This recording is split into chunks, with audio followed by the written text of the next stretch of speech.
ফজর যখন হয়েছে, শুভে সাদিক হওয়ার আগ মুহূর্তে বিভিন্ন জায়গা থেকে চতুর্দিক থেকে লোকজন আসতেছে। আসার পরে যে যতটুকু ডাকাতি করেছে ওইগুলো উস্তাদের কাছে জমা দিচ্ছে। আল্লাহর ওলি যার কাছে রাখতেছে, গায়ে লম্বা জামা, মুখে দাড়ি, সুন্নতে লিবাস ধরে আসে, জায়নামাজ তসবিহ টিপছে, এর কাছে যখন জমা দিচ্ছে উনি তখন চিন্তা করে এই লোকটা কে, পরে বুঝতে পারছেন এই ডাকাত দলের সর্দার। পথিক এবার ভাবছে, আহারে, যাকে এতক্ষণ সময় পর্যন্ত আল্লাহওয়ালা আল্লাহর ওলি ভাবছিলাম, সেদিকে ডাকাত দলের সর্দার। আমার দিনার দিরহামগুলো বলে গিয়া আর পাইলাম না। সকলেই যখন টাকা পয়সা দিনার দিরহাম জমা করছে এক জায়গাতে, ফুজাইল ইবনে আয়াজ উনি তার নামাজে বেশ দূরে আছেন।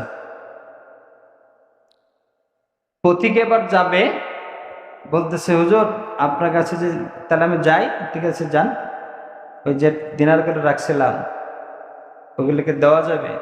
উনি, হ্যাঁ নিয়ে যাও। উনি চিন্তা করছে যেই টাকার জন্য মাথা নোচাবো আমার হয়তো বা গল্লা যাবে, ভয়ে এক পা এগে তো দুই পা পিছায়। শেষ মুহূর্তে উনি যাই, যান যাবে যাবে তো টাকাগুলো নিয়ে নি। দিনারগুলো যখন নিয়ে যাচ্ছিলেন, আবুল্লাহ সমরকান্দি রহমতুল্লাহ আলাইহি বলেন, লিখেছেন, যখন নিয়ে যাচ্ছিলেন ওনার যে সাঙ্গপঙ্গ এরা বলতেছে, হুজুর ওস্তাদ জি, যেই দিনার দিরহাম টাকা পয়সার জন্য আমরা সারা রাত জেগে থাকলাম, এর ঘর থেকে ছিনতাই করলাম, ওর কাছ থেকে কষ্ট করে ছিনতাই করে নিয়ে আসলাম, অথচ টাকা পয়সা আপনার কাছে আছে, আপনার কাছ থেকে নিয়ে যায়, আপনি চাইলে তো টাকাগুলো রেখে দিতে পারেন, এত কষ্ট করার তো দরকার নেই।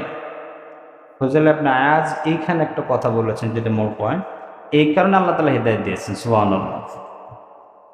ফুজাইল ইবনে আয়াজ মনে মনে চিন্তা করতেছে, লোকটা যখন চলে গেছে, ওনার আশেপাশে যারা আছে এদেরকে বলতেছে, দেখ এই লোকটা যখন আমার কাছে প্রথম আসে তখন আমার গায়ে লম্বা জামা, মুখে দাড়ি, মাথায় টুপি, সুন্নতে পোশাক আমাকে দেখে জায়নামাজে ছিলাম আমাকে আল্লাহওয়ালা ভাবছে।